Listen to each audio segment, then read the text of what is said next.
Just a quick reminder that if you want to support Concepts and Legends, please remember to like and subscribe.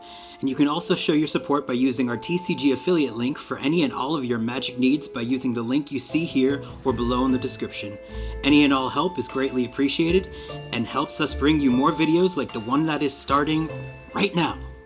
Hello, my little IP crossovers. Today, we speak with an artist who, within a few years, went from newcomer to exclusively illustrating the artwork for the Dungeons & Dragons themed Secret Lair, which paintings combined sold for over $60,000.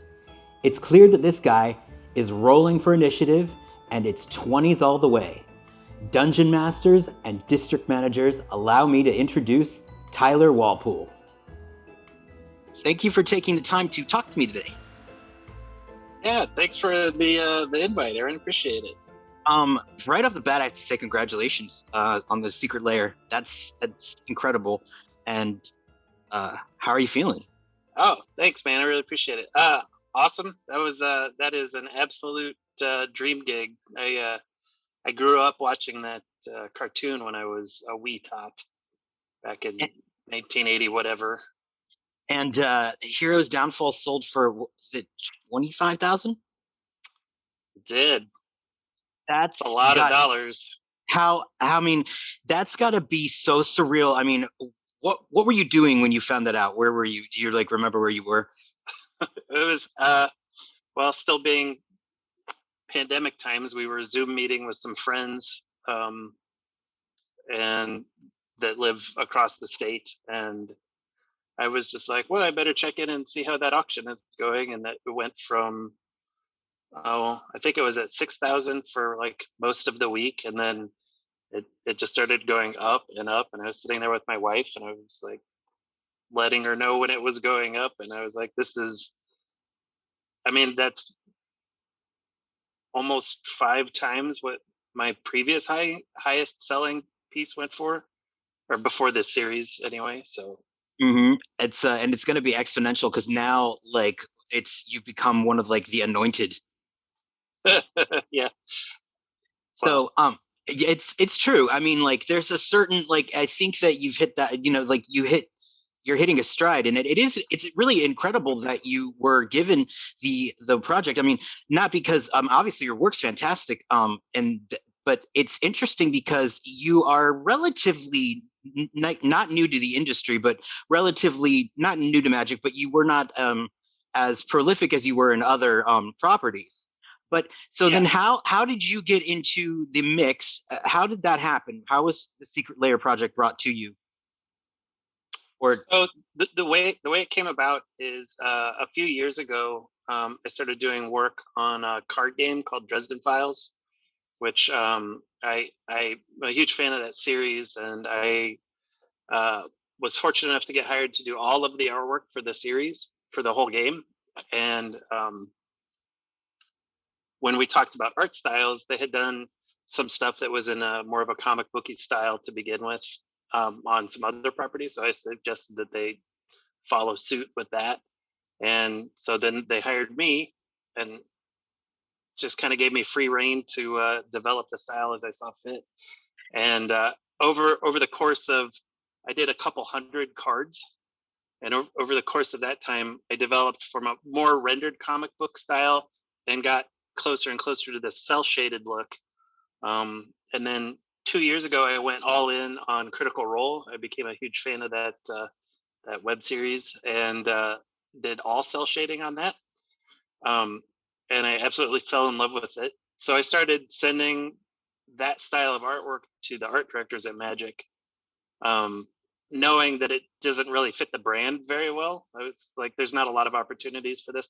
But that was before they started doing all the Secret Lair stuff, or that I was aware of anyway. So, but eventually that work got in front of Tom Gencott. I sent him an email with some of that, and he said, well, I might have a project for you coming up. I'll drop you an email next week and we'll see how that looks. And it ended up being the Dungeons & Dragons cartoon, which just blew my mind. Wow. I mean, and so you basically, from what you're saying is you kind of, even though you knew it wasn't necessarily a fit, you spitball it anyway to see if it's, it takes, and it did. Yep. And honestly, my hope was because I knew that they had announced some animation development going on with Netflix or something. I'm not sure what studio it's with, but I Netflix is have for the series, yeah. yeah, and I have no inside information on that, but I was just hey, you never know if they decide to do 2D animation. I would love to get in the mix there somewhere. That would be cool. But so anyway, it's part of being freelance. You just send your stuff to different people and hope something sticks somewhere. And I got lucky on this one. Wow, because that's interesting. Because a lot of times I hear from other artists, and they say, like, to new artists starting out, they would say always, go and send what you think the company is going to be looking for. But in this instance, it was completely reversed. Yeah, and honestly, there's a point in my career where I would say that, and actually, I developed my portfolio to try and get work on Magic for a long time. Um, but since I started doing the cell shading style, I've had a lot of opportunities that have opened up, with various companies that I would have never had if I hadn't started embracing that different style. So yeah, I think if artists do work that they really really love that resonates with them, eventually they'll find the clients that want to hire them to do their unique take on stuff. So Yeah, and what do we think? Okay, because first of all, what people I don't think people know is you're a complete autodidact. You've taught yourself how to do art entirely, correct? well, I don't have any formal training, but I've depended on feedback and critiques from my the art community for as long as I have been doing this stuff. As long as I've been on the internet, I've been getting you know feedback and help from other artists. So So then, who was your inspirations growing up as far as artists? Who did you look to sort of help build your own style? oh man, I was a total comic book nerd growing up. So all the all the old Image guys, all the founders of Image, McFarlane, Lee, even Liefeld, who's he's a divisive figure, but he did some really exciting stuff. And I don't know, Magnola. There's just tons and tons of guys that were coming out of comics at that time that got me really excited to draw. Was there a watershed moment? Because I noticed, I mean, obviously, it's very clear that you have a great amount of affection for the comic book characters and for dragons. Um, were there like watershed moments where like you discovered these mythologies and were like that's when you were hooked, or how did that interest sort of grow? Oh, just my interest in like the genre. You mean, as far as Well, like yeah. fantasy and Well, and I noticed you have like a penchant for, say drawing different takes of the Hulk, and of course, obviously, and we'll talk about the dragons, but you do seem to be almost driven to do these dragon sketches, and I wondered, was there something that you saw or read that made you really like take to them, and what do you think it is about them that makes you so compelled to draw them? oh, well, that's a good question. Yeah, I don't know. Just ever since I was a kid, my older brother was 9 years older than me, so he was into like Dungeons and Dragons, and he had like Forgotten Realms novels laying around his room and stuff, and I just was always, and he was quite an artist himself Oh yeah. back then. Yeah, he didn't pursue it, but uh, it was just when he was in high school, and I just thought it was the coolest thing. So it was a lot of it was yeah, it was just I wanted to be like my big brother, so I got into all that stuff. So and I just drawing was just kind of my happy spot when I was a kid. We didn't have, I mean, we had Atari and stuff, but I didn't grow up with video games like what's around now. I don't know if I was growing up now or with the technology now, I don't know if I would have fallen in love with drawing the same way, because that would just be I would just tune everything out and sit and draw for hours and Yeah. hours and hours. So I mean, it's impressive the amount of like work that you've done. You must have, I mean, obviously in the background, you must have like stacks of sketchbooks and stuff like that. Yeah. I mean, I've been at it. I've been doing this for a while now. So, So when did you then? So you obviously, so then that explains you got an early like sort of education in RPGs and fantasy. So it really kind of like took its like hold on you from an early age. Now, when did Dragon's Blood become a project for you? Because I'm doing my research. You've been working on it for at least 6-7 years at minimum. What? How did that synthesize? it was it's a story idea that popped into my head a number of years ago. I really like urban fantasy, and I just got interested in trying to develop an urban fantasy setting that was more dragon centric. Um, I always liked the idea of like vampire and werewolf, the those worlds of darkness, how they would have the different factions like vying for power within a city, and I was like, that's pretty cool. But what if it was dragon people instead of werewolves and vampires? Yeah, and So so that was sort of where it took off, and um, yeah, I spent so much time like sketching this world, coming up with ideas for it, that eventually I realized I had enough material to do an art book of sorts. It's not collecting all of my art from all of the various publishers I've worked for. It was just all of my stuff that I had been doing in my free time. So it was a resounding success on Kickstarter too. yeah, I was really happy. I was really fortunate. We got funded in the first day and managed to do quite a bit over what the initial goal was, and yeah, that Yeah, gave me a little room in my schedule to do. I was supposed to do an 8-page comic book story. That was one of the like kind of perks. bonus, yeah, one of the bonus goals for the Kickstarter, and I ended up doing 16 pages instead. So it slowed down production a little bit, but I thought it was totally worth it. So Yeah, I bet people were not complaining when they're like, "Oh, I'm getting double the material that I thought I was getting." yep. So what would you say if like as far as when you got involved with officially with Magic, were you doing the comic books for Magic first before the art? Because you were involved with the Dak Faden series, correct? Yeah, at the time I was doing a lot of work for IDW, who had the license for both Dungeons and Dragons and Magic Comics. Um, yeah, so I was doing covers for Dragonlance and Forgotten Realms when the license was still with Devil's Due. So I mean, there was a period of my career where I was sort of like the painted cover guy for comic book adaptations of novels. So I did Dresden Files covers. I did all the Dragonlance stuff, lots of Dritz covers. I did some Mercy Thompson comic book covers as well.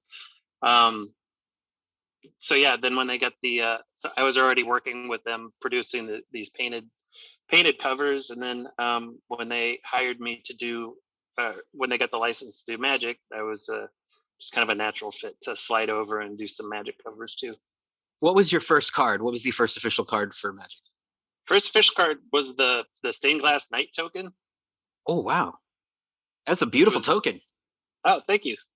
Yeah, that was a big surprise after years and years of talking to the art directors at Magic and saying, yeah, we're not really interested in any of the work with the line work showing in it.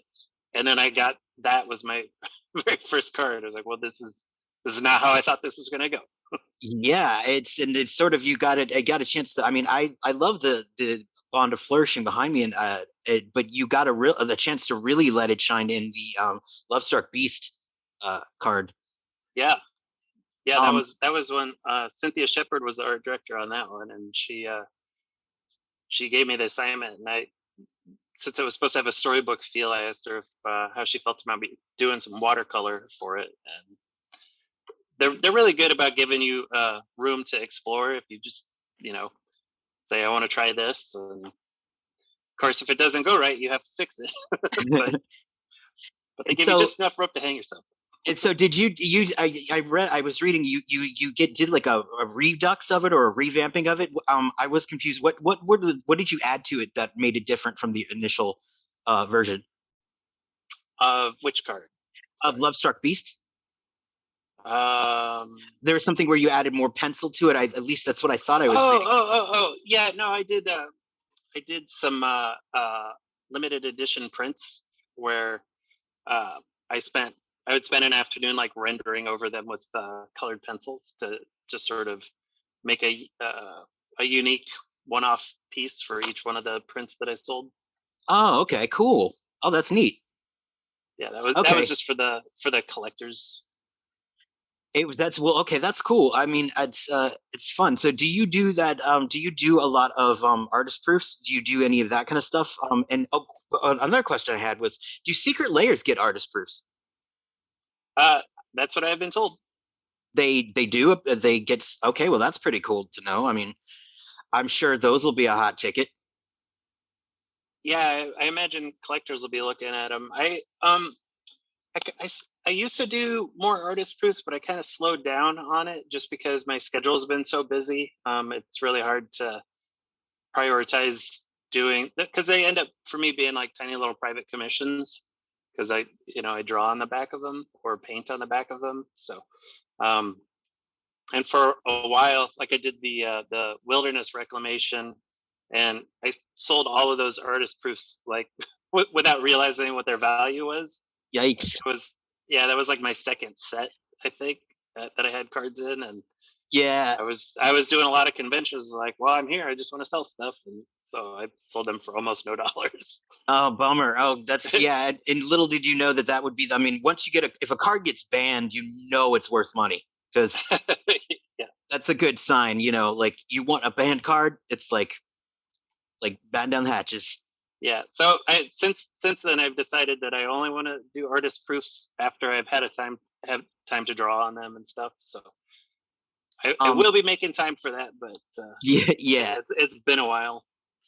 So, what would you say is like okay? So if you're working on say, if you're working on say the characters that you're doing for Dragon's Blood, like how does the story bloom? Because I'm fascinated by this. You're a visual, you're the traditional artist, and yet you have a storyboarding aspect to your career, which I've read that you've worked for storyboarding and you did commercials for the Navy and Walmart and Subway. Yeah, that was some of the clients that so my client was actually an advertising agency in New York for those gigs. But that was some of their clients. That was some of the projects we worked on. I also did storyboards for animation for a few years. So I worked on Legion of Superheroes doing storyboards. My studio mate's been storyboard artist for many many years now, so he used to be out in LA doing it. And we got to team up on a few projects here in Des Moines, which was a lot of fun. What projects were those? So while Legion of Superheroes, we worked on like a whole season of that, and then I just did some assists on a couple of projects. I think Planet Hulk was one, and then I also did some storyboards for Wolverine and the X-Men and uh, Avengers, the Earth's Mightiest Heroes cartoon. And I got over credited for that. I worked on like two episodes, and my name is on every single one on IMDb. So oh well, that's a shame. I mean, yeah, that's a bummer. I mean, you don't want to have that full resume on the IMDb. yeah. Storyboarding is a very difficult job. It seems like it is. Do you use then as a writer? Do you like write with storyboards? Is that how you would say like you start from scratch, or do you take the approach of like traditional script and then the art comes after? What I mean, what comes first, and how is it Uh, sort of born? I have to have a script. I have to have some structure to it. I know like Mignola, the way he would do Hellboy is he would like lay out all of his pages and then go in and just add word balloons. And I can't work that way. I'm jealous that he can because that seems like a much more fun way of doing it. Um, No, so there's a fella named Jim Zub who's a fantastic comic book writer, and he's also he's basically got the heart of an educator. So he's got a lot of great stuff on his Patreon about his writing process. And one of the things that has always mystified me about writing comics is how do you get the amount of story you need to tell into 22 pages or whatever. And Mm-hmm. turns out the trick is you just plan it out. So, and he's got a good way of doing it where he just writes down, okay, what's the main thing that happens on every pair of pages that you open the comic up to. So I just go through and make an outline saying what I need to get done, and then I just sort of expand from there until I have pretty much. I have not. It's not quite a full script, but it's pretty close. Have you read Stephen King's On Writing? Uh, yeah, I've listened to it. Oh, it's super. I mean, it's one of those like it's amazing. I did creative writing in college, and I had this like salty professor who was not a very successful writer, and he used it in class, but you could tell he was just bitter about it. But it's such a useful book. Yeah, is a lot of insights to offer. But I'm more of a so I'm a plotter. I need to plot things out, and I Right. don't think that's how he works. So No, he well, yeah, no, I he's a think well, pantser, right? yeah, right. And in the 80s, I think it was just a whole lot of cocaine. Yeah. So, what would you say if you could pick? I mean, obviously, Dungeons and Dragons is going to be like the dream job, but if you had to pick another dream Magic card, and maybe besides dragons, because I could guess that would be one too. What would be some characters that you would love to have a crack at? Oh man. Um. Oh, that's a good question. I mean, I like. So when I first started playing Magic was in '93. So um, like I was playing revised. So I like any of the cards that were back then. I mean, Lord of the Pit was that was to me that was the most powerful card you could ever possibly have. You know, obviously the game has changed a lot, but back then I was like, oh, that is so cool. Oh wow, you were playing with revised. Do you have any of them? Are they lost to time, or do you have any of them Uh, still? nope, I sold. I had a binder, and I was big on collecting dual lands, so I sold all of my revised dual lands for like $20 a piece several years ago. Oh, I feel that in my balls. Yeah, it's not awesome, but Well, I mean, I guess the painting that you sold the other day, maybe eat the little salve on the wound, I guess, right? yeah, yeah, yeah, that It's feels good.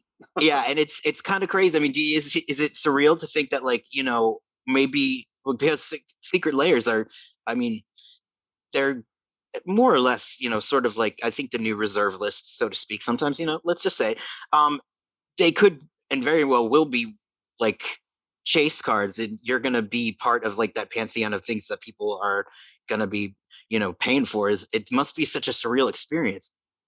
I Yeah, it's all right now. It's all hypothetical because I mean, obviously for the art collectors, the originals had value, but I'm curious once the world is fully open once again, and there's Magic Grand Prix going on and stuff to see how many people show up to that want to get them signed. So, Are you doing better now that Trump's not in office?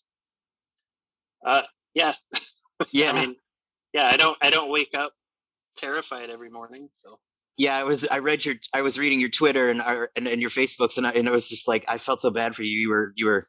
You were definitely hurting. And then I read when Lars Grant West was like, "You should stop watching news for a couple of days." I tell that to people all the time. yeah, I'm like, "Yeah, just take a break. It's not good for you." And you that's they that's that's one of my favorite things to do now is not watch the news. I but see. I felt compelled to before. It was Oh like, God, it's so bad. It's both sides too. They just want people to be in a constant state of panic, like it's never and that's the end of the news for tonight. And so coming up next, we have a terrible thing happening, and yeah, you can't stop it, and you never will be able to stop it. And more news then. It's just yeah. people. It's shitty. I I gotta. I I'm actually happier. I get yeah. I spend more time like looking at Twitter now than I do chasing down news articles. As my Twitter feed is full of a lot of Dungeons and Dragons and magic and animation. So Mm-hmm. Right. I mean, I try to stay informed, but still, like I know exactly what you're saying. Like I Right. go, oh, what kind of outrage do they want to sell me today? Exactly. The human brain's only like is we're only able to handle like say like three really bad like you know things happening to us at once. And so if we're bombarded with like, oh, there's an avalanche happening in this side of the world and then there's genocide happening here, we still take on the stress and upset. We get upset by it, but yet we're paralyzed because we can't do anything about it. And it's just sort of like it's sort of just like you're just sort of feeling shitty, just and that's it. Like that's Yeah, the outcome. But you feel like you are responsible, and it's just I felt bad because I was just reading your Twitter and I was like, oh God, he's he's hurting. So I'm glad you're doing better. yeah. No, it was. I mean, it wasn't like debilitating or anything. It was just, you know, I'd have moments where I was upset, felt the need to express it. That's about it. Hmm. Um, as far as I know, and I know you can't give away the actual specifics of the projects that you have coming up, but I'm curious about not just Magic, but anything else that is notable that's coming up because you've hinted at stuff in your updates, and you hinted at something being cool happening a few months ago when I initially approached you, and then lo and behold, the D&D stuff happened. So I'm kind of curious to what kind of stuff Yeah, do you have that coming was. down the line? Um, the next big thing is next month is Free Comic Book Day. That's on August 14th, and I got to do the artwork for the Critical Role Free Comic Book Day story for the Mighty Nine. So That's yeah. What is with? I tried to find some information about it. The Mighty Nine, and it's spelled like nine, like German no. yeah, What is what's the story behind that name? I couldn't. It. it was just a joke. They one of the characters was doing a role playing with a German accent, and they kept rolling nines a lot. And the table every time someone would roll nine, they would start going nine, like with a German accent. And Rammstein. yeah, and it just went for several episodes in a row, and then I wasn't following the community closely at the beginning of that campaign, but it sounded like the community helped decide on the name. They must have done a voting thing, and so they ended up with the Mighty Nine, even though there's only seven of them. Yeah, no, seven is not as it's not as powerful in German. I mean, seven's It, not. yeah. It sounds like seven. So Um, basically, it's just a pun, is how it ended up I being a gotcha. thing. So. And so, do you have how many cards do you have on the cooker for Magic coming up? Mm, mm, I don't know. Got maybe 10 or 12, something like that. That's awesome. I mean, and see, that's what I'm talking about. Like now you're going, like you're gonna be steamrolling it because that's almost you're gonna be doubling your actual like catalog with Magic right now. It seems like. Yeah, I mean, having six cards come out in one set was nice, because I think I was at 23 cards, and then that set dropped. So Yeah, it's really cool. It's I mean it's exciting, and so and with Marvel because you did do and I love that story that you did that you put up about seeing your advertisements in Target for the first time, and oh yeah. the store manager let you keep it. Um, do you have anything like that happening as well? I mean, and also when you did those images of the actors, like it's so photorealistic. How did you? I mean, it's insane. How did you do it? Is it uh, like a 3D model or something? Or no, they had us use a lot of photos for reference, and yeah, that and you, was just they. So I would be working on Chris Evans' face like 3,000 pixels wide, just his face. I gotcha. Oh wow, So get in. Yeah, that's I mean it's really like it's uncanny how realistic it is. And so you taught yourself then how to do digital as well. yeah, So you taught yourself how to do sculpting as well, and because you've done maquettes, right? Yeah, just a little bit. Well, the one you did of the dragons like seems like you did it. I mean, it's really good. Oh, thanks. Yeah, that one was a lot of fun. Yeah, I So really like sculpting. That's actually how my brain processes 2D images. Like I'm thinking about the 3D forms of it, and uh, yeah, so like I'm that's just how my brain processes shapes.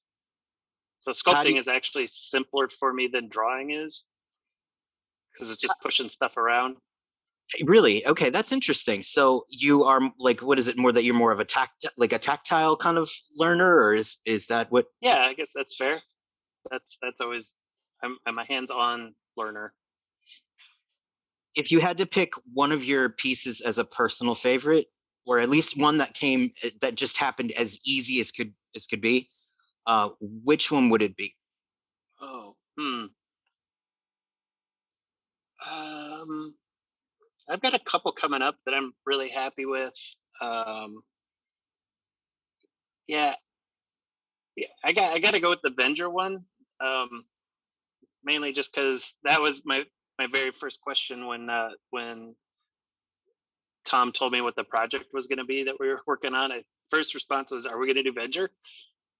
he said, "Yeah." So that was a little bit of like kind of wish fulfillment, like that project. So That's and awesome. the process of painting those was not the most fun, but like I find the end product is super satisfying because the act of putting the paint on the back of the acetate was really labor intensive and pretty tedious and time consuming. And then because you're not making usually like one of the joys of working with oil paint or whatever when you're rendering things is you're making hundreds of decisions all the time, like about what this brushstroke is going to do and how it's going to shape the form. But on these, like once it's planned out and you're just painting flat colors, it's just planned out, so you just execute. And but the paint isn't thick enough to block out all of the light, so to get a fully opaque coverage on it, I had to do a whole bunch of layers. But then you flip it over and you put it on the front of that background, and boom, it all comes together and looks super cool. That's astonishing that you're able to figure out like all that technique. I mean, it seems like it would be not impossible, but incredibly difficult to like, especially because you're like me. We are the analog to digital generation. We started out with things, like phones connected to walls, and by the time we were, college aged, cell phones were happening and whatnot, and Wi-Fi. There was so much changing going on, and especially in digital. It's impressive that you were able to like keep up with the trends and sort of like figure that out. I mean, I mean, it seems like it would be so hard to learn. And was your brother doing like, did he teach you how to do the oils and stuff, or did he teach you how to do the digital as well? I mean, I feel Uh, like no, he being much older than me, he moved out of the house by the time I would have been old enough to like really pick up those skills. It was just more me snooping through his room and seeing his schoolwork and stuff. Um, uh, no, so I always wanted to be a comic book artist. So that was my trajectory, was doing pen and ink stuff. Um, and that really wasn't working out very well. I was just a little bit behind the boom of all of the big uh, speculator boom. So like if I had been even close to professionally ready at that time, like if you could hold a pencil, you were getting hired. And I was just behind that wave, so people weren't hiring as much. So um, yeah, so I wasn't ready to get hired on there. So I spent a year. I went, okay, well, this isn't working very well, but I would like to be doing art professionally. So I'm going to, instead of doing comic books, I'm going to focus for a year and do a gaming portfolio. So that was all still pen and ink. Um, and I went to Gen Con one year instead of going to like Wizard World Chicago was the closest big convention that I could drive to meet publishers. So, but this one year, instead of going to Wizard World, I went to Gen Con and I brought my gaming portfolio and I just walked around the floor and I asked every single publisher there if they had an art director I could talk to. And then I ended up the there's an artist named Scott Johnson that was helping man the Palladium booth, and I showed him my stuff, and he said, "Hey, Kevin, you might want to look at this." So Kevin Sabita came over and looked at my stuff, and he gave me work like the week after Gen Con. So Yeah, that's wow. Yeah, because looking at your resume, it's like you I guess the earliest like I'm seeing here was you did like let's see, you had done Pies, or I'm sorry, Devil's Due Publishing was in 2005. Looks like that's around like one of the earliest ones I'm seeing. yeah, so this would have been before that by several years. So how old were you when that happened? Must have been I don't know. It was early 20s. Yeah, it's a really early success as far as it goes. I mean, and again, especially for somebody who has not had any formal training. I mean, that it's really just it's astonishing. Do you think that like I mean, obviously not that you need it, but are you ever curious like maybe in later life if you have time to do so, would you be curious to take a course in say like of art just to see what the other side is like? So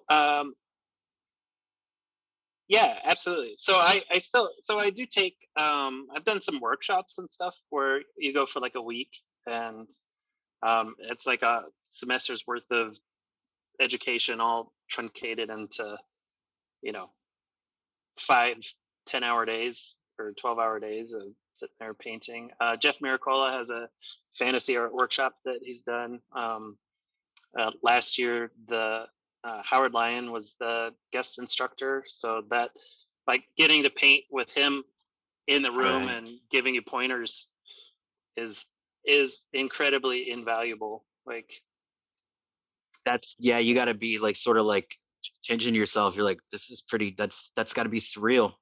Again, yeah, it's great. And Howard is one of the kindest people that I know, and he's got just a calming presence about him. So like even if you're getting worked up because of the art, because there's a lot of students there that are like struggling with stuff, and he'll just walk up and just make you feel better and go like, here's what I would do, and you're like, okay, yeah, I can do this. This is all approachable. So the so yeah, artist whisperer. I'm actually signed up to do an oil painting mentorship um, at the end of this year. So that'll be my first formal class. That'll be like meet every week. Oh, cool. And so, are you going to be working with anybody specific, or is this just like a general kind of Uh, it's course? through it's through Smart School, so I'm gonna be studying with Dan DeSantos, who's Awesome. yeah, he's a phenomenal teacher. So, That's great. and that's one of the nice things. Like, so as far as you were talking about wondering about taking classes. The nice part about starting to work with people at this point in my career, I know who I want to learn from, right? Like Mm-hmm. if I'd have been college age and gone to art school, um, I would have it would have just been a shot in the dark, right? Like, Yeah, well, I hope exactly. I hope this school is what I want, and if it wasn't, oh well, you Yeah, know. that's a good point. You're in a unique position because you are able to access the people that you want to work with on a professional level because now you're a contemporary and then still have the ability and the willingness to learn. Yep. Well, and it's a lifelong journey, so it just if you can build time into your schedule to be able to do you know it's professional development in most industries, right? So If you had any free time, what would you be doing right now if you just were completely there was no responsibility? probably playing a video game. Any specific video game?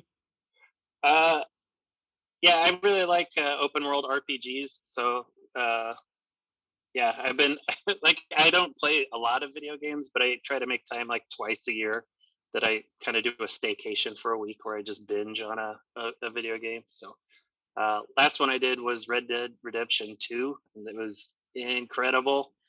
So I've been thinking about just playing that one again because it's really good. I wanted to play Cyberpunk, but that didn't work out very well. So Mm. whenever they get the bugs worked out on that and put it out, I'll probably give that a try. That's awesome. I was going to say, and I would imagine too. I thought you might say that you would go to a Renaissance fair, because I saw that you're not you're not it's not difficult to find you in a kilt per se. Yeah. A question about I don't get to go to very many of those, but yeah, we're there's a good one up in Minnesota. We're planning to go to in a couple months. So is it hard to go to the bathroom in all of that, because you've got lots of scarves and you've got lots of drapery and lots of beer, and it would seem like that is sort of a prone situation for drippage. Aaron, that's a level 2 question. You don't have clearance for that. Sorry. Oh well, sorry, but I'm curious about it, because I'm like, well, do you like lift your? I mean, I never knew. I mean, like you just hold know stuff up. I would pee all over myself. That's what would happen. No one wants that. No. Well, is there anything else that you would like to add as far as what's coming up, or anything that you would like to plug that we did not talk about before I let you go? I can't think of anything off the top of my head. Well, then, thank you so much again for talking to me today, and it's been a pleasure. Yeah, it's nice meeting you. Nice meeting you too. Well, I hope you enjoyed my chat with Tyler. In fact, the one thing that I forgot to ask him was... Uh-oh, she's awake. I bought a chromatic dragon the other day. I couldn't help it. I was walking by the pet store where Hannaware was, before Nahiri commandeered an Eldrazi to commit crimes against humanity and nature, but no, Alper, you promised you wouldn't do this again? Deep breath, inner peace. I better get going. Jellybean sounds like she's getting hungry. Okay. You act like I didn't feed you 24 goblins earlier this evening. So until next time, I gotta scoop.